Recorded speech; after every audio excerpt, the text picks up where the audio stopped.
Norte de Comunicação recebe hoje o nosso senador Eduardo Braga, relator da reforma tributária do Amazonas. Obrigado por estar com a gente mais uma vez aqui, senador. Eu que agradeço a você, a TV Norte, e na realidade o relator da reforma tributária do Brasil, né? Isso. Essa é uma reforma que é dos brasileiros. E como nós fazemos questão de frisar, o Amazonas faz parte do Brasil e nós não desejamos, não queremos e não permitiremos mais uma divisão entre o Brasil de primeira classe e o Brasil de segunda classe, né? E na reforma tributária eu acho que tem ficado muito claro isso, que nós queremos uma reforma para todos, uma reforma que seja boa para o Sudeste, seja boa para o Sul, mas que seja boa para o Nordeste, para o Centro-Oeste, para o Norte do Brasil. E aí nós estamos incluídos, a Amazonas está incluído, o polo industrial está incluído, a Zona Franca para os varejistas de Manaus está incluída, as áreas de livre comércio estão incluídas e todo o país está incluído. E o grande temor que o Amazonas sempre teve em relação à reforma tributária era a mudança da origem para o destino, porque todos os nossos incentivos fiscais, que atraíram mais de 600 indústrias para o Amazonas e que consolidou mais de 350 mil empregos no varejo na cidade de Manaus, foi em função dos benefícios fiscais dados na origem e não no destino. Então, eu acho que a grande conquista que nós tivemos nesta reforma, a primeira feita em regime democrático na história do nosso país, foi exatamente ter mantido as vantagens comparativas tanto do polo industrial como do polo varejista da Zona Franca de Manaus. E fazendo com que essas vantagens tenham uma duração até 2073, o que significa dizer que a próxima geração de políticos amazonenses não precisará estar dedicado, como a minha geração e a geração que me antecedeu, teve que estar praticamente dedicado à questão da manutenção das vantagens da Zona Franca de Manaus. É uma guerra constante. Né? É uma guerra constante. Portanto, nós vencemos uma batalha significativa, estamos agora numa segunda fase, que é a questão da regulamentação das questões jurídicas e das questões administrativas da reforma, que é o PLP 108, que eu vou relatar também no Senado, e queremos, portanto, concluir esse trabalho, se Deus permitir, ainda nesse primeiro semestre, para que nós possamos implementar a reforma tributária. E o que significa a implementação da reforma tributária? Significa simplificação dos tributos, transparência, segurança jurídica, tanto para o investidor que está investindo lá em São Paulo, como para o investidor que está investindo no polo industrial ou no varejo na cidade de Manaus. Os benefícios da Zona Franca agora estão novamente constitucionalizados e numa reforma tributária, portanto, na Constituição está lá assegurado na reforma tributária as vantagens comparativas e na regulamentação já sancionada pelo presidente Lula, nós também estamos com a Zona Franca, com as suas vantagens, tanto para o polo industrial quanto para o varejo, assegurado. Agora, os ganhos para a população ao longo do tempo é que esta reforma vai gerar mais emprego, mais renda, vai combater a fraude, a sonegação fiscal, vai fazer com que nós tenhamos ao longo do tempo, não é uma coisa da noite para o dia, mas ao longo do tempo, nós teremos com certeza uma redução da carga tributária para os bens de consumo. Falta ainda a questão do imposto de renda, que é um imposto importante, e agora, nesta fase do PLP, está a questão patrimonial, que nós iremos tratar do ITCMD e do ITBI nesta fase que eu estou relatando neste momento. Portanto, nós estamos otimistas. Por exemplo, para as pessoas poderem entender, esta terá cashback. Como é que funcionará no caso da tarifa? A tarifa a conta de luz já vai chegar na sua casa sem o imposto, pertinente a quem é do CadÚnico, que tem meio salário mínimo per capita de renda por família. Ou seja, já precisa estar inscrito no CadÚnico. Tem que estar no CadÚnico. A porta de entrada para o cashback está no CadÚnico, ok? Então, por exemplo, fralda para criança, fralda para parturiente, fralda geriátrica, que é um bem hoje essencial, a população envelheceu. Nós temos hoje pessoas idosas na classe D e E, que precisam de fralda, portanto terá cashback. Essas pessoas vão ter cashback, né? Vários itens hoje do nosso consumo, por exemplo, botija de gás, vai ter cashback. Gás canalizado, vai ter cashback. Conta de água e de esgoto, vai ter cashback. Portanto, conta de celular, vai ter cashback. Conta de internet, vai ter cashback. Então, esse é o aspecto da regressividade. O que quer dizer regressividade tributária? Para as pessoas entenderem. Significa dizer que quem pode mais, paga mais. Quem pode menos, paga menos. E como é que as pessoas vão ver isso, hein, senador? Mas será fundamental, porque hoje, lamentavelmente, o imposto sobre bens de consumo, ele penaliza os mais pobres. Sempre são os mais pobres que acabam pagando mais impostos sobre o consumo. Por quê? Porque as pessoas mais ricas sabem se proteger com relação a isso. Por planejamento tributário, por uma série de questões. Agora, o Estado, através do novo sistema que terá que ter muita tecnologia, e ainda há pouco nós estávamos falando aqui, antes de entrar do ar, na questão da tecnologia, né? A tecnologia, ela vai ser fundamental. Para quem não está muito por dentro do que nós estamos falando, nós temos o Pix hoje, não temos? Alguns anos atrás, alguém acreditaria que, em fração de segundo, iria transferir um dinheiro ou iria receber um dinheiro apenas num toque? De um banco para o outro, tinha que usar o TED, só era no dia seguinte. Não, isso na época do TED, mas na época do cheque eram 7 dias. Na época do malote eram 14 dias. Eu sou dessa geração. Então, eu saí de uma geração que você levava 14 dias para ter uma compensação de um cheque para um Pix que é instantâneo. Bem, nós passaremos a ter com split payment o quê? O Pix tributário.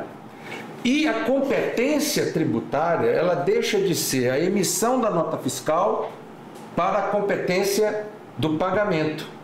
Então, o que acontece? Se eu emitir uma nota fiscal, mas eu não pagar o imposto, eu não tenho direito a crédito.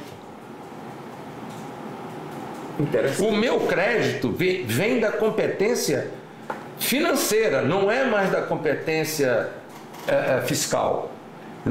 Não adianta, eu emiti uma nota fiscal, mas não paguei o tributo, eu não tenho direito ao crédito.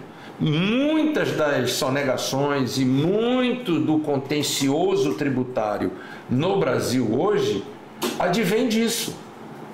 E o split payment vai permitir que isso não exista. Agora, é uma mudança tecnológica da água para o vinho. Nós não saímos do telefone com fio para o telefone celular, para o smartphone, da noite para o dia. Nós levamos uma década para fazer essa evolução tecnológica. Portanto, nós não poderemos sair da noite para o dia também da inexistência de um sistema tão moderno e tão complexo que vai operar em 5.570 municípios, em 27 estados e na União da noite para o dia. E com a vida de 200 milhões de brasileiros. Então, o que nós estamos fazendo? E que vai envolver todos os meios de pagamento, do cartão de crédito ao Pix, do dinheiro até o TED. Todos os meios de pagamento estarão envolvidos nesta operação. Por isso é que eu digo que o combate à fraude, à sonegação, vai ser tendente a zero. Por quê? Porque com a nota fiscal eletrônica e com a bancarização digital que o Brasil tem, que é uma das melhores do mundo, tendo um sistema digital que vai fazer a competência financeira entre a nota fiscal eletrônica e o sistema de créditos e débitos na conta do cidadão e na conta dos estados e dos municípios e da União, esta operação será toda simultânea.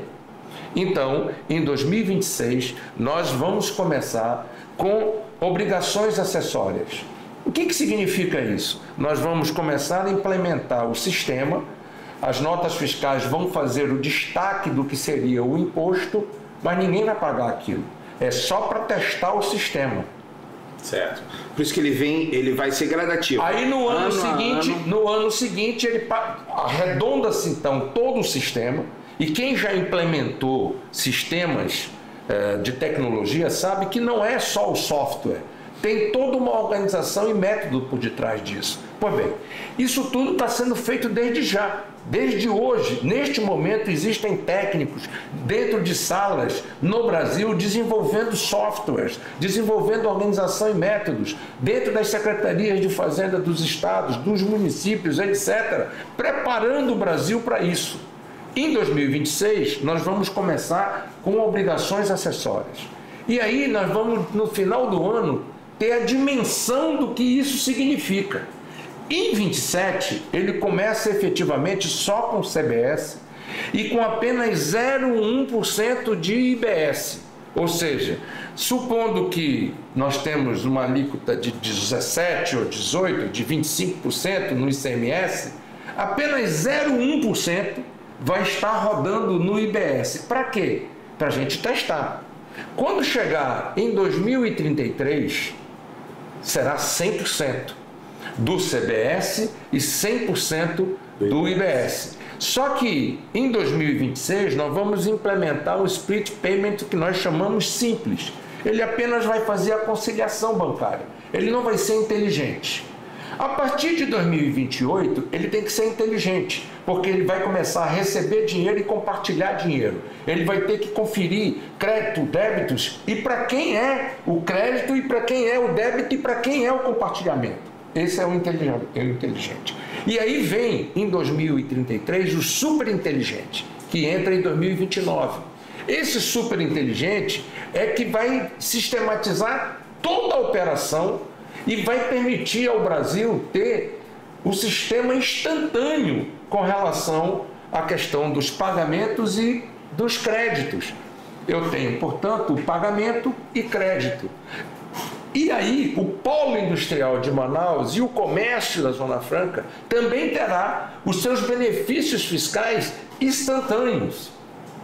E nós tivemos que modificar o que estava sendo projetado nesta tecnologia para poder adaptar o modelo da Zona Franca dentro dessa tecnologia. Então, o trabalho que nós fizemos não foi simples, mas Deus está nesse processo e a gente conseguiu, com boa vontade, com articulação política, com confiança e com apoio político. E aí nós temos que reconhecer, o próprio presidente Lula foi fundamental, o ministro Haddad foi fundamental, o Rodrigo Pacheco, que era o presidente do Senado, foi fundamental, o Arthur Lira, presidente da Câmara, foi fundamental, e o Davi Alcolumbre, que era o presidente da CCJ e hoje presidente do Senado, também foi fundamental. Portanto, foi uma articulação política muito importante que eu estive à frente, mas o senador Omar teve um papel fundamental como coordenador da nossa bancada e todos os nossos parlamentares federais tiveram um papel importante. Portanto, a reforma tributária, e é isso que o telespectador tem que entender, é uma segurança jurídica muito grande. E isto está fazendo com que, neste momento, mesmo antes dela começar a valer, nós já estamos conseguindo atrair mais investimento para o polo industrial. Porque quem está lá nos Estados Unidos, ou lá na China, ou lá em Taiwan, ou lá no Japão, ou lá na Alemanha, decidindo aonde vai botar um investimento, ele está olhando e está dizendo, poxa, mas aqui eu tenho segurança constitucional, eu tenho segurança jurídica e tenho competência fiscal e financeira. Portanto, eu vou investir lá no Amazonas. E é isso que tem sido o nosso trabalho em fazer um serviço que seja um serviço para todos os brasileiros, mas que olhe para o Amazonas e para a Amazônia, porque o impacto nas áreas de livre comércio também vão ser muito positivo. Senador, é importante a gente falar para as pessoas que quem tem dúvidas ainda sobre isso, tanto o senhor nas suas redes sociais quanto a sua equipe, tem conseguido esmiuçar cada vez mais ponto a ponto dessa reforma. É importante convidar, inclusive, as pessoas a te acompanharem, né? É verdade. Eu quero dizer que a gente tem tentado, através do Instagram, do Facebook, do Twitter, etc., responder a todos os nossos seguidores, a todos os nossos usuários, respostas com relação à questão da Zona Franca. Porque, e com relação à reforma tributária em geral. Porque, como você mesmo disse, não é uma questão simples. Não é. Sabe o que eu digo? Todo mundo é apaixonado pela seleção brasileira, mas cada um tem a sua seleção. Agora mesmo, o Neymar foi convocado. É assim, tem gente o que choveu de crítica na internet não está no gibi. Não está no gibi, mas vai que ele dá certo. No outro dia está todo mundo batendo palma. Tá certo? A mesma mão que aplaude é a mesma que te critica, que te apalpa. Então, o que nós estamos dizendo? Antes de você criticar, te informa, porque tem muita desinformação. Lamentavelmente, essa história de fake news é uma desgraça, porque a mentira corre mais rápido do que a verdade. Não é? Então, nós estamos buscando prestar um serviço. Prestar um serviço de utilidade pública, explicar, dizer, o que a legislação diz é isso, assim, assim, assim, assim, e isso vai funcionar assim, assim, assim.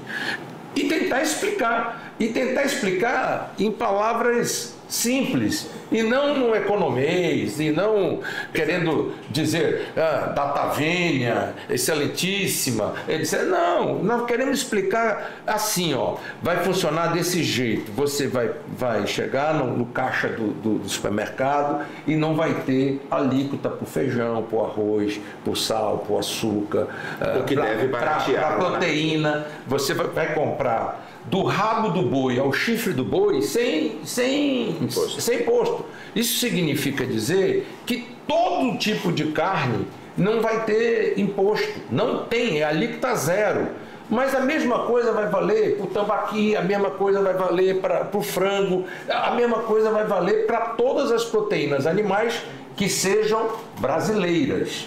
Não vai ter mais aquela história de beneficiar salmão, caviar e não sei o que, isso nós acabamos. Até porque nós já falamos, baratear para quem ganha pouco e cobrar mais para quem ganha muito. E isso foi um dos grandes desafios que nós tivemos na reforma tributária. Essa era uma distorção que nós tínhamos na política brasileira. Lamentavelmente, você tinha caviar com benefício fiscal. Enquanto isso, o trabalhador tinha que pagar imposto para comprar arroz e feijão.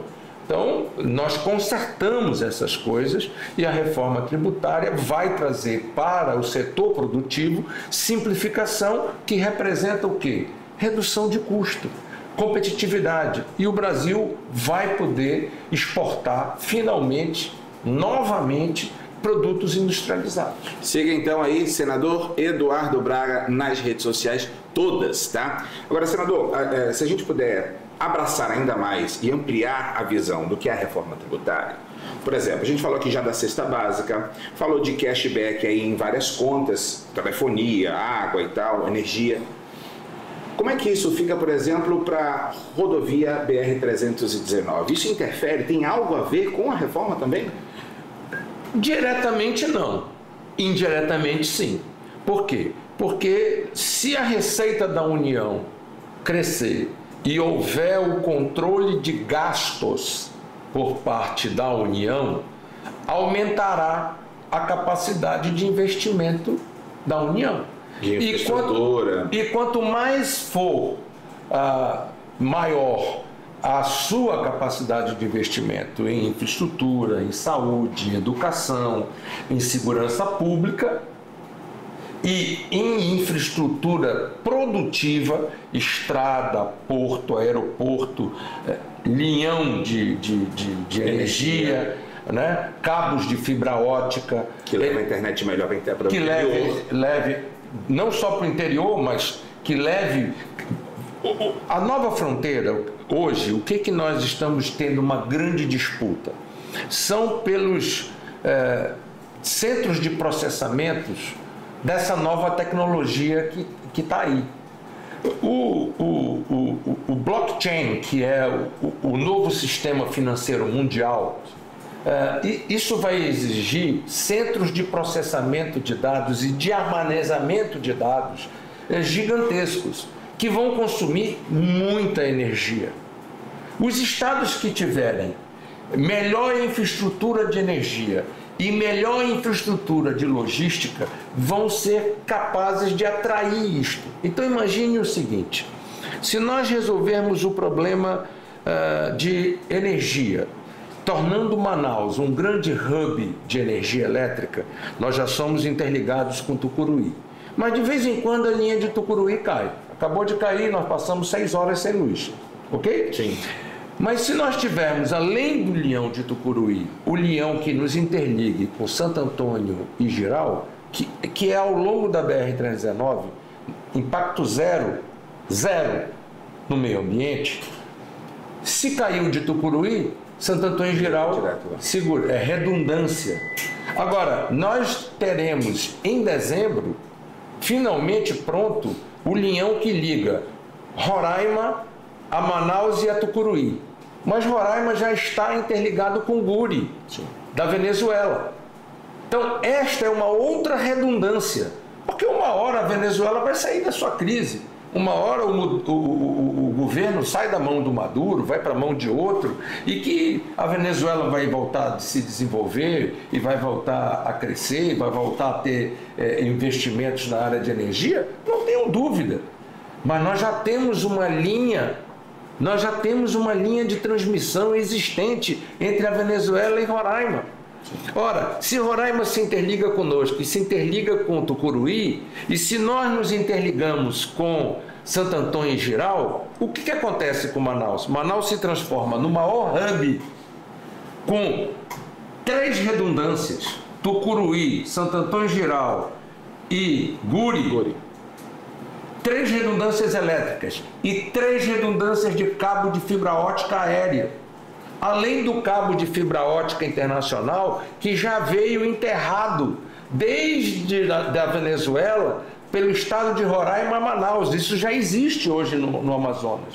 Então, nós teremos possibilidade de ter no Amazonas e na cidade de Manaus um polo industrial com benefício fiscal e com infraestrutura logística importantíssima. E para isso nós temos que dragar as nossas hidrovias. E nós estamos dragando. O governo federal, nesse momento, está dragando em 6 pontos as nossas hidrovias. Para quê? Para dar confiabilidade. E se a BR-319 for asfaltada, nós criamos a redundância na logística rodoviária com hidrovia. Portanto, pensar o Amazonas, representar o Amazonas no Senado da República, é ter um planejamento estratégico, é pensar para onde queremos ir, como queremos ir e o que queremos ser. Portanto, eu tenho ao longo desses 43 anos da minha vida, seja quando eu era vereador, até quando fui governador do estado, veja, eu criei a região metropolitana, eu prorroguei a Zona Franca de Manaus, eu criei várias questões estratégicas para o Amazonas. Por quê? Porque isto significa desenvolvimento, emprego, renda, prosperidade. Mediado tecnológico na educação significa levar para as comunidades isoladas o ensino médio, a 5ª, 9ª, no ensino fundamental e acabar com o seriado de 1ª a 4ª série. Investir na educação, preparar o futuro, fazer com que a UEA seja uma realidade, fazer com que o IFAM seja uma realidade na capital e no interior, fazer com que a UFAM seja uma realidade na capital e no interior, trazer cursos de medicina para formar médicos, formar profissionais de saúde, que é uma deficiência. Tudo isso faz parte de estratégia e planejamento. E é aí que existe a política pública. E é aí que eu me insiro. Eu sou este parlamentar, eu sou este político no estado do Amazonas, que pensa o Amazonas de forma estratégica e não de forma mesquinha. Porque existem 2 tipos de políticos. Aquele que pensa de forma estratégica, que antigamente eram chamados de estadistas, e aqueles que pensam de forma mesquinha, miúda, pequena, que não constroem. E que agem de acordo com o movimento, né? E que agem muitas vezes de acordo a uma questão momentânea. Ora, o que é uma questão circunstancial não é estrutural. Nós precisamos de questões estruturais para poder tirar o Amazonas da pobreza. Em resumo do que o senador está falando aqui, até para que as pessoas entendam, a gente precisa aprender a cada vez mais e cobrar dos políticos exatamente isso, a questão da semeadura, né? A sementinha que eu planto hoje, que daqui a 10 anos vai ser uma árvore que dá fruto, ou 15 anos, ou 20 anos, ou 100 anos, uma castanheira, por exemplo, ela precisou ser uma semente lá atrás. Então, se a gente não conseguir pensar políticas públicas, e eu digo a gente porque a comunicação ela tem seu papel nessa formação, nessa educação, de levar para o máximo de pessoas possíveis essa informação, por isso eu estou com o senador hoje aqui. Então, criar mesmo essa semente e fazer com que os políticos pensem no futuro e não só no mandato seguinte. Só para complementar o que nós estamos falando, outro item que o Amazonas está muito próximo de fazer é a questão dos nitrogenados. Veja, nós temos a matriz do gás natural. Ok, isso já é uma realidade. Não só por Urucu, não só pelo gasoduto, mas também pelo Azulão. Isso já é uma realidade. Agora, transformar isso em energia é a coisa mais fácil, mas é o uso menos nobre do gás. Transformar isso em petroquímica é um uso mais nobre. Portanto, é usar os nossos recursos para gerar emprego, renda e desenvolvimento olhando para 20, 30 anos. E transformar dentro da petroquímica em nitrogenados é colocar o Amazonas dentro do agronegócio. É fazer ureia, é fazer o potássio de Altazes, é poder fazer o fósforo, que nós temos minas de fósforos estratégicas que estão aí abandonadas e sem ninguém pensar sobre elas. Então, a questão do nitrogenado passa a ser uma questão estratégica. Voltar novamente os interesses para prospectar petróleo, gás no Amazonas. Veja, a energia solar é importante, a energia eólica é importante, mas a energia firme é a térmica. Se ela vai ser térmica de biomassa, se ela vai ser térmica fóssil ou se ela vai ser térmica nuclear, é uma outra questão. Mas energia de base, energia firme é a térmica. Faça sol, não faça sol, faça vento, não faça chuva vento. Forte. A energia firme é a térmica. A térmica ela pode ser de biomassa, e nós temos muita biomassa, tá certo? Ela pode ser fóssil, e nós temos muito gás natural, e ela pode ser também nuclear. Só que, no caso do Amazonas, teria que ser ou fóssil ou biomassa. E nós precisamos ter as linhas de transmissão, que são as avenidas para a gente poder vender energia. Sem essas avenidas, nós não vamos ter viabilidade, não tem business plan que fique de pé para fazer esses investimentos. Então, é isso que eu questiono e é isso que eu me proponho ao longo da minha vida inteira. Tentar transformar estas questões em questões de desenvolvimento que não seja um voo de galinha, mas sim um voo de águia, de condor, um voo que faça com que o Amazonas cresça durante um ciclo longo de desenvolvimento, porque isso muda gerações. Caso contrário, acontecerá o que aconteceu no passado. Nós teremos o fim de um ciclo e aí voltaremos a ser Porto de Lenha.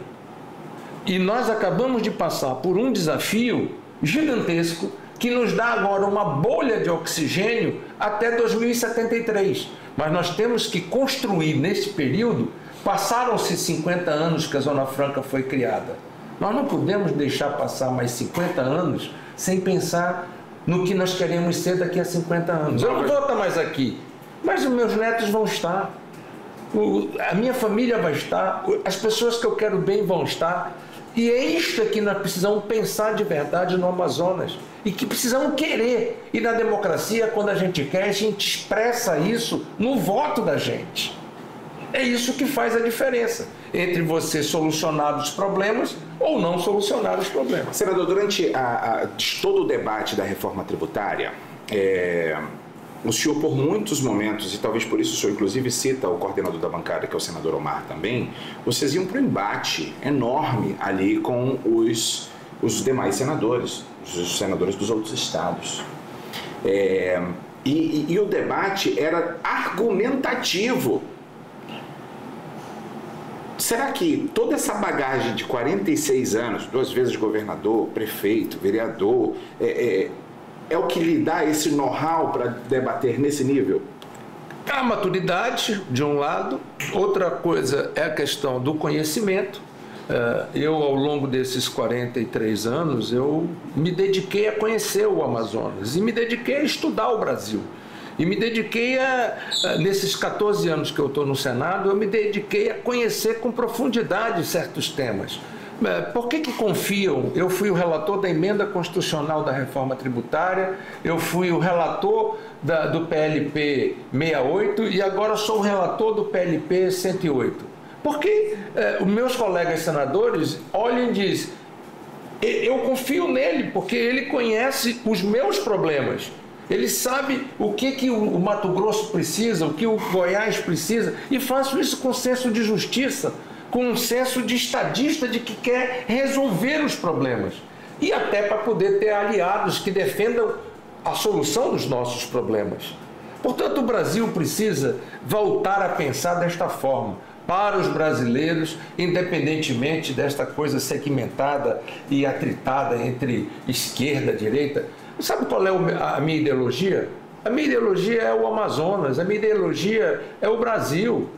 A minha ideologia não é esquerda, não é direita, a minha ideologia é fazer com que o Amazonas prospere, tenha emprego, tenha renda, que o Brasil prospere, tenha emprego, tenha renda, que nós possamos resolver o problema de segurança pública, o problema de saúde pública, investir na educação, preparar o futuro do nosso país, das nossas gerações. Essa é a minha ideologia. E não essa discussão pequena, mesquinha, que não vai construir o nosso futuro. Senador, muito obrigado por estar conosco aqui no Grupo Norte de Comunicação e seja sempre muito bem-vindo, porque a gente precisa cada vez mais esmiuçar para as pessoas do quanto é importante entender o que mudou de agora para frente mesmo. É verdade. E outra coisa, só não muda de opinião quem não tem opinião.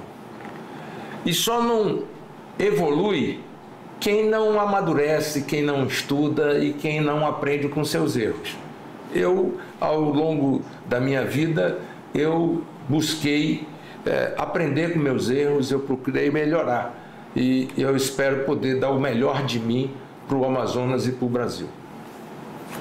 Obrigado, mestre. Vamos juntos.